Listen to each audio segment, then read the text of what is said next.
Preview.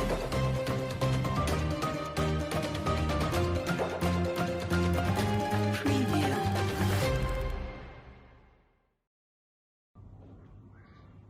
Greetings, ladies and gentlemen. Welcome to the fastest delivering hot news riêng tại mình job channel. I'm Nego, your daily distressing and chaotic news reporter. I advise anyone with a weak heart to avoid watching our channel because it may trigger a heart attack. Without any further delay, let's start with the most recent breaking news, which covers a brawl in Verona initiated by three hot-blooded young men. They were seen fighting ferociously and causing quite a disturbance in town. During the heat of the day, a quarrel broke out on the street of Verona, Italy, which escalated into a combat that resulted in the tragedy of two young men lying dead next to each other. The police have finally identified the two young men, respectively Mercutio Aeschylus, a great kinsman of the Prince of Verona, and Thibaut Capulet, a violent and fearless relative of the Capulet family, are the first and second men involved in the fight. According to the information available, the duel began when Mercutio and Thibaut attempted to prioritize their own prides over violent fights. However, another young man, Romeo Montagu, became involved in the fight when he killed Thibaut in exchange for the life of his best friend Mercutio, who was also killed by Thibaut. So, our reporter, Mr. Walter, will tell you more about what's going on behind the scenes of this tragedy. Thank you, Mrs. Nico. I'm here at the middle of the city of Verona, where the incident happens. It extremely extensive, and two people were found dead on the street, according to the authorities, were Mercutio and Thibaut. So right now, I'm standing with one of the eyewitnesses that happens to be appears on the street where the incident happens. So, Mrs. Snow, could you describe to the people what incident happens? Yes, sure. My name is Snow. I'm a food seller here, but I can only see what they were doing, but I can't see what they were talking about. At a moment ago, I saw there was two groups of men, one from Montagu and another one from Capulet. And at first, I saw two men from Montagu family was walking down the street, and then Thibaut from Capulet family come and say something to them. And after that, Mercutio started to look angry and put a hand on his throat. Then Thibaut started to do the same. Suddenly, Romeo from Montagu appeared in the scene on the street. Yes, and while Romeo was talking to Mercutio to straight his sword, there was a man named Benvolio moved forward to Thibaut, and they both looked angry. Not long ago, the fight has begun. At first, Romeo didn't involve in the fight. Unfortunately, Mercutio was being killed. So Romeo get angry and draw out his sword to fight with Thibaut. They fought with angry desperation while Benvolio stood without helping. After that, after that moment, Romeo killed Thibaut and was told to run away by Thibaut. Later on, Prince of Verona and Lady Capulet arrived at the accident. They were so mad, and I heard from the other people around here saying that the prince decided to banish Romeo away from the city, and that is all I heard. So could you please give me your thought toward this tragedy? Yes, my thought upon this strategy is that we shouldn't do anything out of anger. Anger brings nothing but bad things, and I feel pity for those two men that have to die young because their family long-term food. Yes. Thank you, Mrs. Snow, for your information. Thank you so much. So let's move to another person that was involved in the fight, and he is Benvolio. So right now I'm here with one of the Romeo friends. He is Benvolio. So will you present during the fight? Yes, I was there when the incident broke out. In fact, Mercutio and I were searching for Romeo, but coincidentally we met Thibault on the street, and incidentally there was a fight between the Mercutio and Thibault, and led to the loss of life of Mercutio. So who do you see responsible for this tragedy? Um, I think the one who should responsible for this catastrophe is the Montague, the head of the Montague and the Capulet, because the incident happened is because of the long-term disputes of the two families. Thank you for the information, Romeo. And that is all for our interview from the Argonauts. So thank you. Thank you, Mr. Walter, for your informative report. That was such terrible news, and we are sorry for the loss. Ladies and gentlemen, since the issue we are mentioning right now has become the most talked about topic, we have invited two distinctive guests to discuss and present their perspectives on these issues regarding this tragedy. Ms. Elizabeth, a famous freelance psychoanalyst, and Mr. John, a professor of psychoanalytic study from the University of California, are currently with us. Ms. Elizabeth and Mr. John, welcome to the interview. So, as an expert in your own field, may I inquire as to your perception and what can you deduce from the battle and consequences that occurred throughout the incidents? Hello to Ms. Nico and viewers. My name is Elizabeth and I'm a self-employed psychoanalyst. It's my pleasure to share about psychological understanding with everyone today. For the initial event is about a young marriage between Romeo and Juliet. First, I would like to point out how their love occurs, as well as how they quickly rise into a marriage. I could see why this has happened based on psychoanalytic criticism and Maslow's hierarchy of needs. It falls into the psychological needs as they were longing for love and for an intimate relationship to satisfy their heart. For Romeo, he had been hopelessly in love with Rosalind.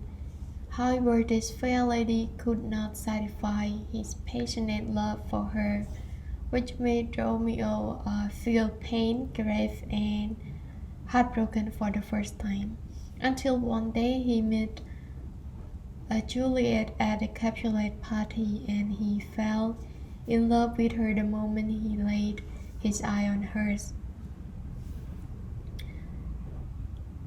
This second lover of his did satisfy his love, as she at the same time knew that she fell for Romeo.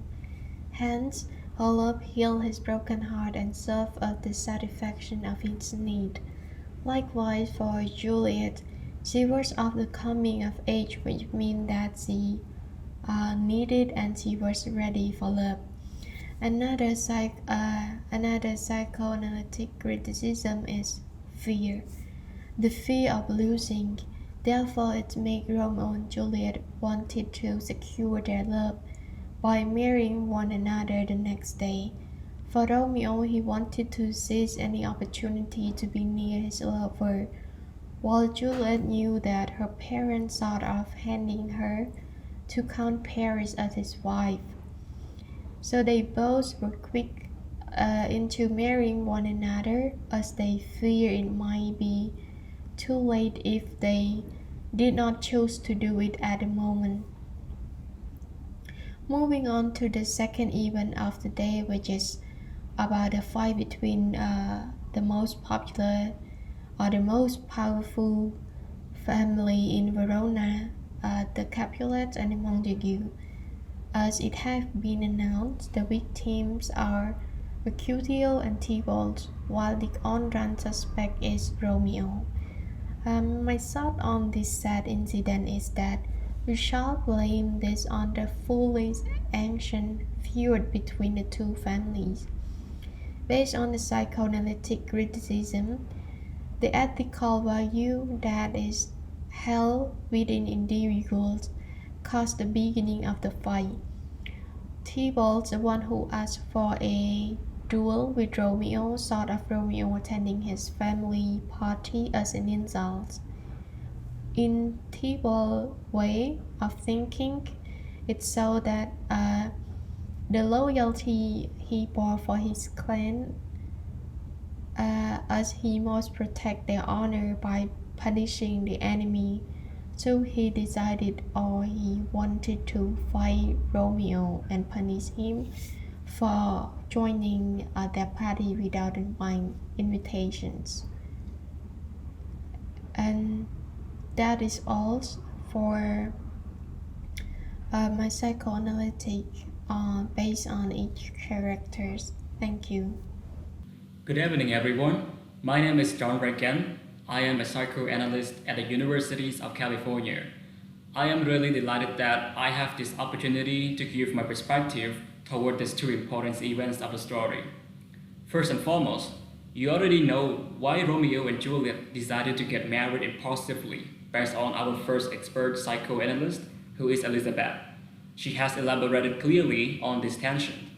However, I would like to add one more point by using another part of psychoanalytic criticism, which is about desire toward the first event.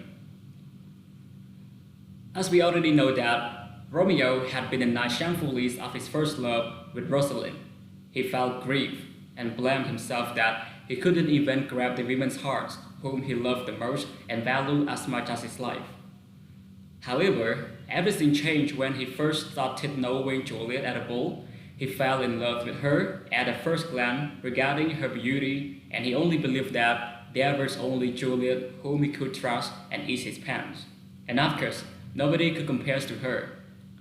He hoped that Juliet would never betray him like Rosalind, since he first experienced and tired of having fake loves. She was the one with whom he believed he could start the journey of his life forever. From my point of view, the spontaneous decision-making of Romeo is a bad idea for two reasons. First, Romeo is still juvenile, so his decisions may exist when he really wants something. Then, he probably lacks the responsibility to handle the dangerous consequences of what he did. For example, he married Juliet without telling each parent side the information. So what if they knew it? And what would happen since both families were enemies? Probably, it would raise more conflicts, bigger and bigger. Second, it would be possible for them to easily get divorced because, as I has mentioned earlier, that they are too young to stand on their own two feet, raising a families and bringing up children. They would face a lot of struggles which they have never encountered in life before, since they just enjoy their life as teenagers.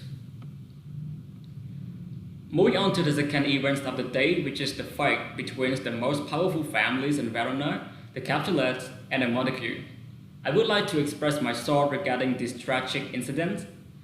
My perspective on this sorrowful incident is that we all should praise Romeo, who comes from the Montague family. He performed really well when the duel started. Personally, I agree with what Elizabeth said, but what I found interesting and wants to put more emphasis on are Romeo's actions and behavior. Based on control theory, he had inner and outer control. His inner controls is value or principle. As we have already known, the prince had banned these two families by implementing a rule not to have any fights on the street. The prince also said that their life shall pay the forfeit of the peace if they ever disturb and have the fights again. This is one of the reasons why Romeo decided not to have any argument with Tybalt, as he's worried about the consequences he and his family would have after the fight. Based on this point, it shows that Romeo is a very thoughtful person, and that leads to his outer control, which shows that he's very thoughtful. In fact, he didn't want to have a fight, argument, or even kill Tybalt because he had already married Juliet, so Tybalt was her cousins. He would know how Juliet's feelings and thoughts towards Tybalt's death. However, just like the anchor reported, Romeo took revenge on Tybalt for the death of his dearest friend, Mercutio. I believe we can also analyze it based on the ethnical value, which is loyalty Romeo had for Mercutio. Romeo felt guilt and shame as Mercutio was killed because of him, and the anger that he had that movement. He saw Tybalt walking toward his group once again, was also the driving force into killing Tybalt. This is the examples of how one excessive belief in morality and loyalty they must have for their clans is the start of conflict towards the outgroup. In this case, T-Balls of the Capulet is the outgroups of Romeo. Correspondingly, with Benvolio as the witness, he displays the double standard for his in-group, which is Mercutio. The start of the duel is indeed T-Ball's fault. However, the first one to draw a sword is Mercutio, which Benvolio did not mention to the prince, the Capulet, and the Montague. So that is all of my analysis. Thank you, everybody. Miss Elizabeth and Mr. John, thank you so much for taking the time to participate in this topic. That was such a fascinating debate right there. Ladies and gentlemen, since this incident is significant enough to be reported and remembered, what are your thoughts on this matter? And that's the end of today's news. Thank you so much for keeping up with us. Have a wonderful day and goodbye. Thank you for your information. Thank you for your information, Vangular. So do you think her response